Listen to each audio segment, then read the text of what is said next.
On this episode of Urban U, a Graduate Center alum and a Queens College professor lend their scientific expertise from collecting the ash and lava from an erupting volcano.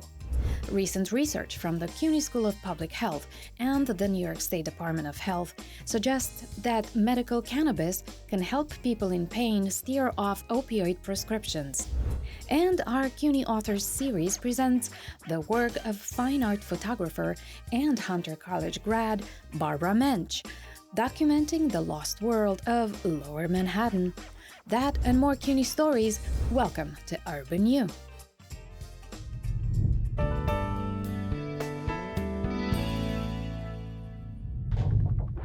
A volcano has erupted briefly a couple times over the last few months in Iceland, and newly minted CUNY PhD Samantha Tramontano plans to get there soon. She's got guts. It calls to mind the way she jumped into action when a volcano erupted in the Canary Islands in September 2021.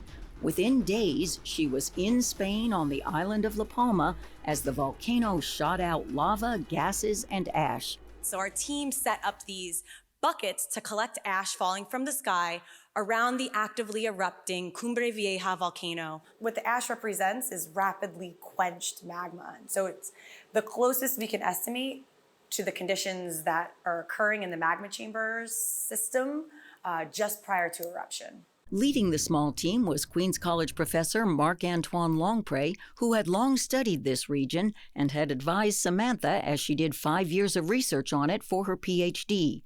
With the volcano erupting behind him, he described their location. About 1 kilometer east of the active event on La Palma. When you've been studying a volcano for a number of years and you're not necessarily expecting this volcano to erupt and suddenly it reactivates, this is your chance to see this. They collected not only ash that fell from the sky, but rocks, sometimes still warm, that formed from the lava. The samples they brought back are studied in various ways. In this microscope, we can see the optical properties of the rock. Another option. The scanning electron microscope allows Samantha and Marc-Antoine to look at samples from the Cumbre Vieja volcano in a specific way. They see the chemical composition of the crystals, which shows how the magma changed over time. I expected it to be smoother, more like barbecue ash. This is more, it's got more substance to it. Yeah, well, it's mostly glass, right? It's why it's so hazardous for things like airplane engines. What did the eruption sound like? Well, when it was coming out of the crater, it was like jet engines.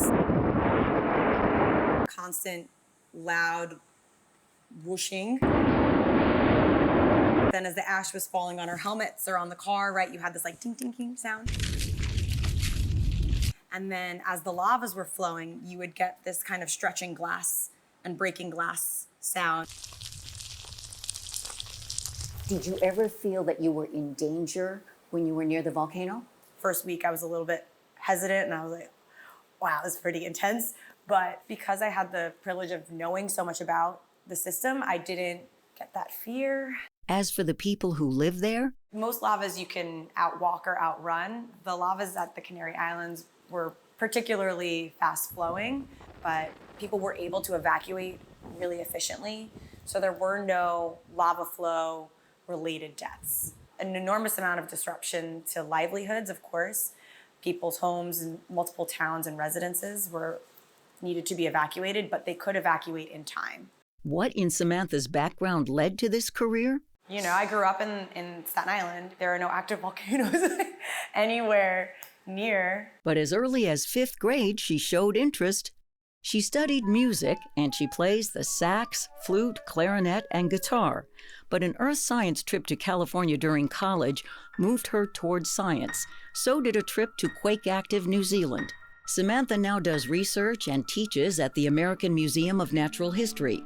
She tells students that lava is not usually the greatest danger in eruptions. You know, the pyroclastic flows or ash flows and hot gas currents, because they move so much more quickly, tend to be a bit more hazardous because there's that element of surprise. Samantha and Marc-Antoine appreciate the people who worked with them in the Canary Islands during the eruption. We worked mostly with IGN and Involcan. Those were the two Spanish geologic agencies and met up with some drone pilots that were filming for one of the Spanish media agencies. And so we were able to kind of be in communication with them. We called them our eyes in the sky, right? So they helped guide us towards new lava lobes or directions that the lava was flowing for us to sample. And it all made for a compelling dissertation. I collected this rock the day it was born. It was still warm from its journey from the mantle through Earth's crust and out of volcano. The better we understand this journey to the surface, the better and more accurately we can predict when eruptions start, what happens during eruptions, and when eruptions end. I'm Donna Hanover for Urban U.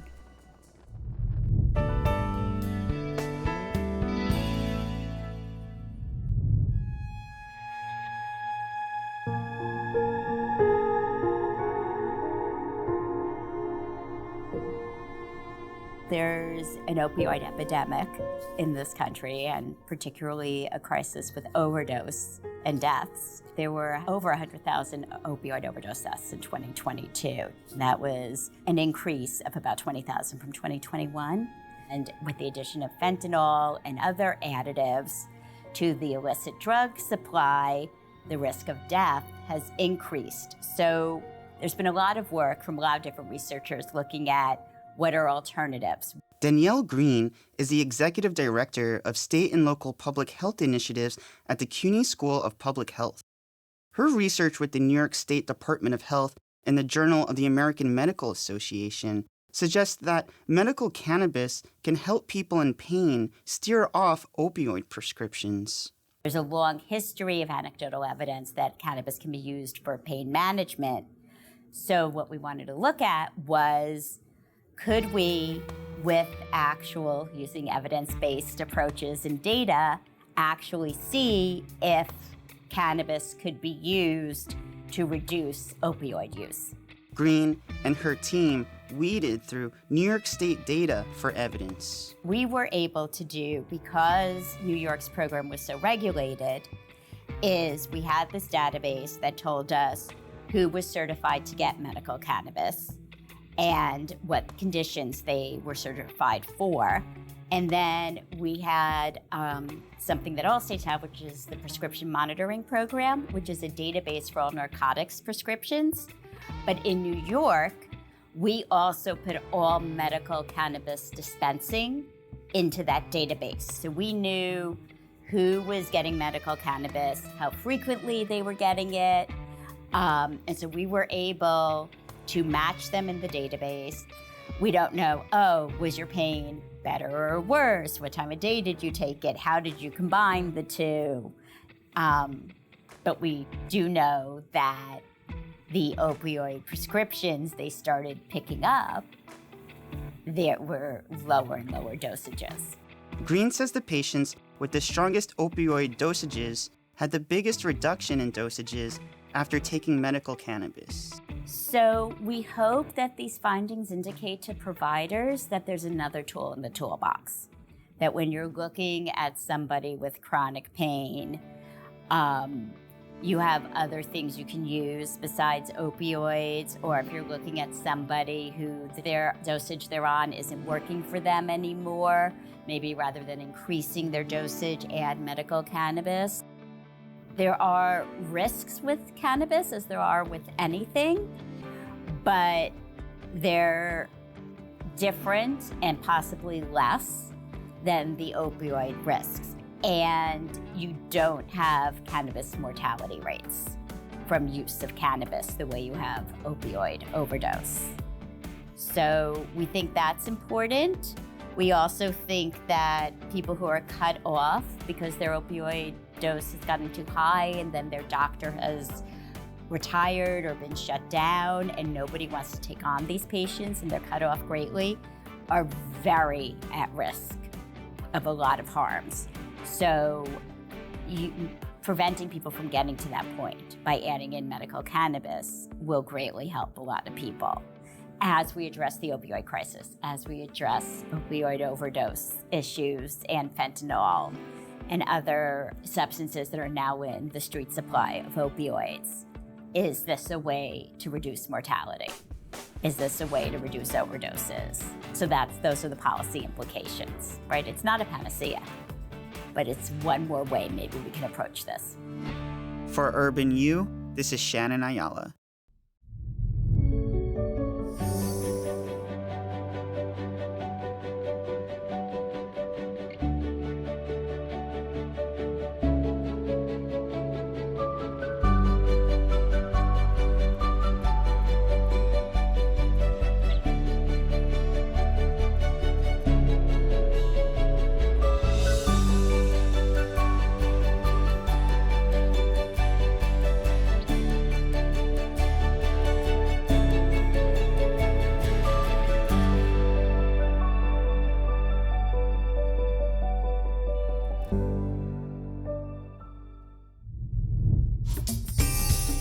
Still up on Urban U, a tribute to the lost world of Lower Manhattan through the lens of photographer Barbara Mensch, whose work has been featured in numerous solo shows, as well as in exhibitions at the Museum of Modern Art and the Brooklyn Museum. Stay tuned.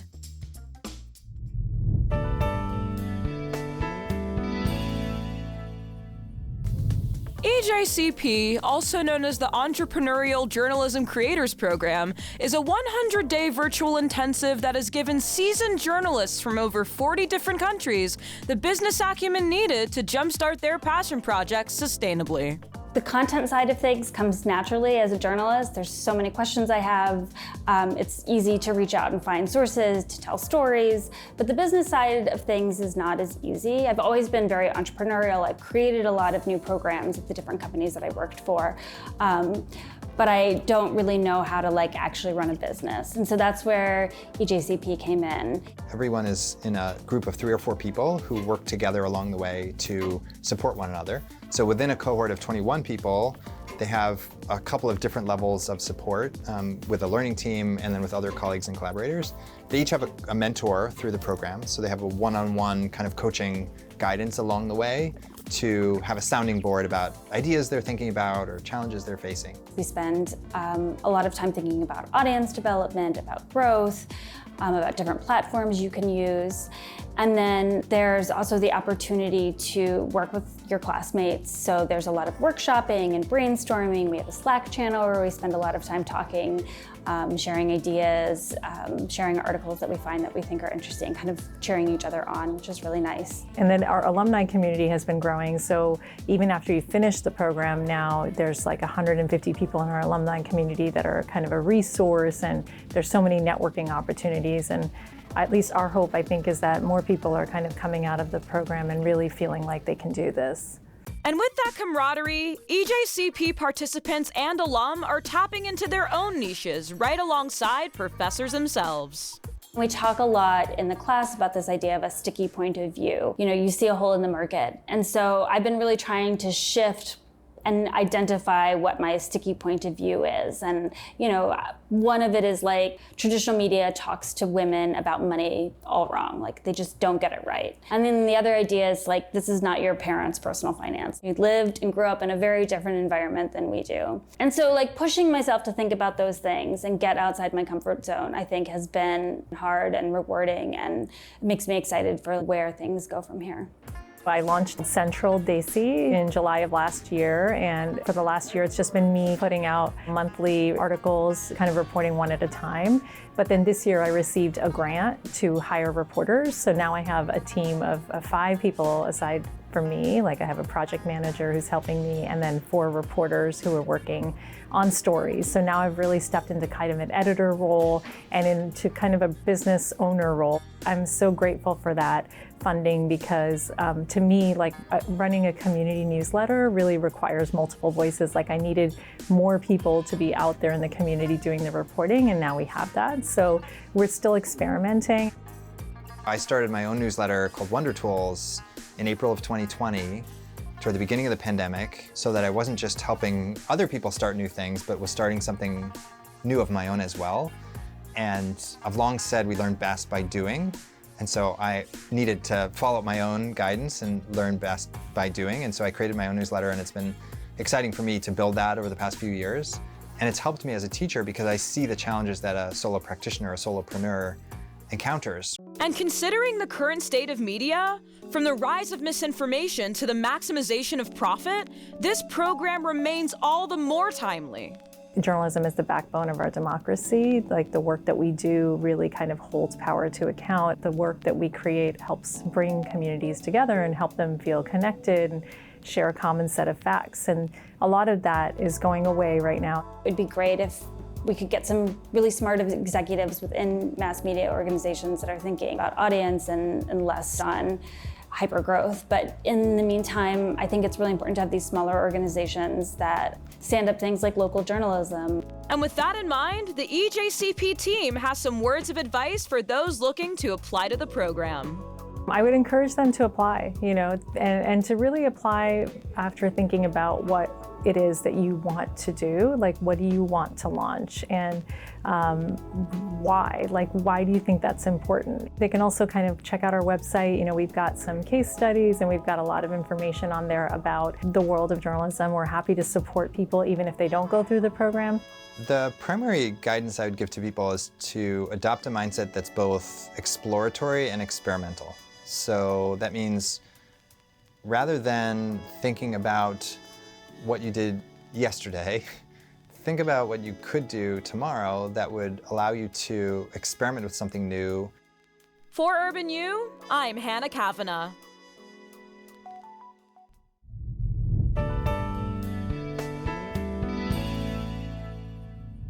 My name is Aaron Rodriguez. I am double majoring in exercise science and business, and I coach basketball.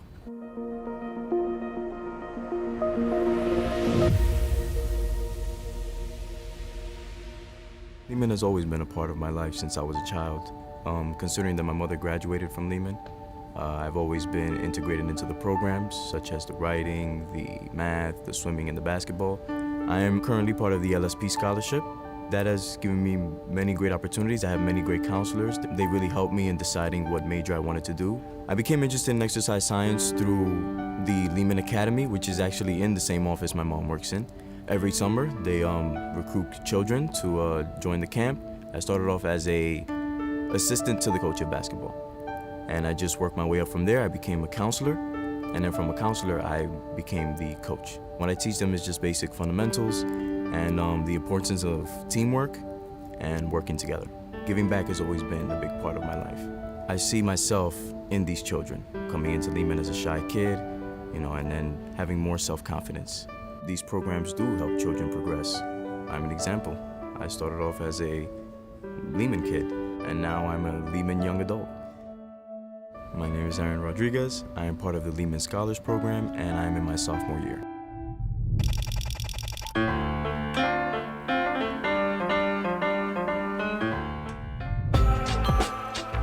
My New York is black and white. The sense of depicting reality in its sometimes sad, grim, often depressing, maybe. The point is that what is light and how does one interpret light? It depends on the story you want to tell and what is the best way to tell that story.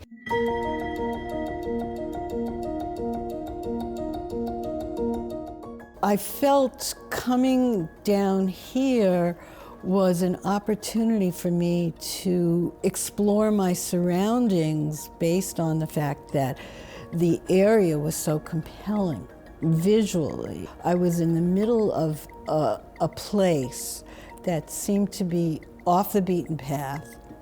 Very few people were living here. I'm not only talking about the waterfront area by the East River, but it was Tribeca, it was the Bowery, it was all these places that in my new book I consider Lower Manhattan. It's because of this emptiness and this out of the way sense, it started pulling me.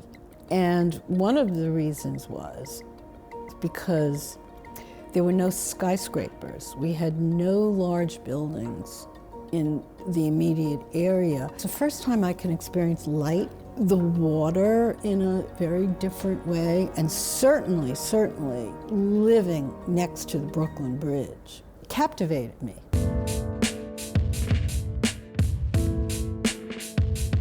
going through negatives is a very arduous thing and an exciting thing. So I started going back in time looking for I don't know what. When you're younger, you don't have the experience that you have when you're older, so things that you didn't think that were important back then could very possibly be important now. It's an unusual thing to be a resident of an area and at the same time be a serious artist and have subject matter that you can be familiar with in a way perhaps that other people would not. Like, for example, just walking back and forth under the bridge. Someone like me who knows every single block, literally, of Lower Manhattan, I almost like I can go with my eyes closed. I stand there sometimes now and go, where am I?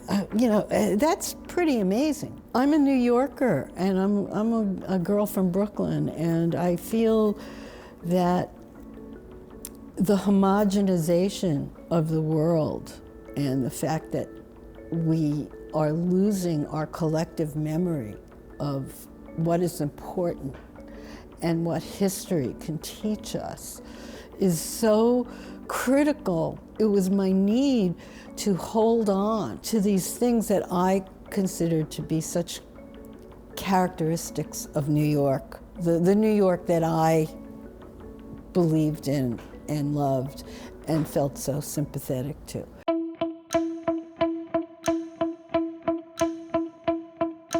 I was very intrigued by all the eccentricities that went on there, because you have to remember that when I was there, I caught the last wave of men literally working with tools that have disappeared. Forklifts now replaced the hand trucks. There were no computers, so everything was done by brain work.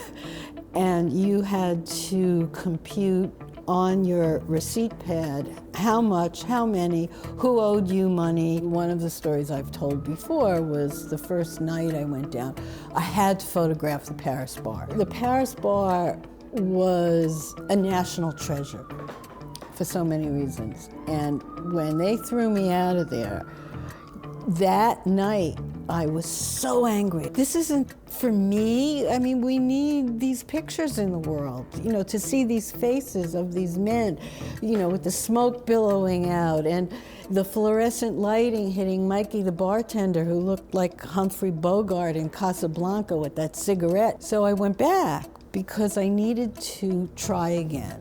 And those experiences, those early experiences where I made a little headway, became the framework for moving forward with this piece. Other boxes of photographs contain contact sheets from decades of traversing again and again the familiar streets of Lower Manhattan, Chinatown, Tribeca, and the Bowery. I shot ruins of buildings, the demolition of famous waterfront saloons, ancient alleyways, and in some cases, 19th century buildings destroyed by mysterious fires and soon after replaced with new developments. What did the passage of decades reveal to me? What dynamics were at play in my images of the same streets that I walked repeatedly for years? What fell off as the old was swept away by the new?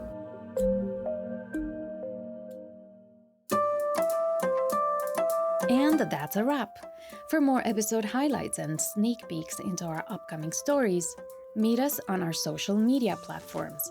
Thank you for watching these stories from the largest university in the nation, the City University of New York.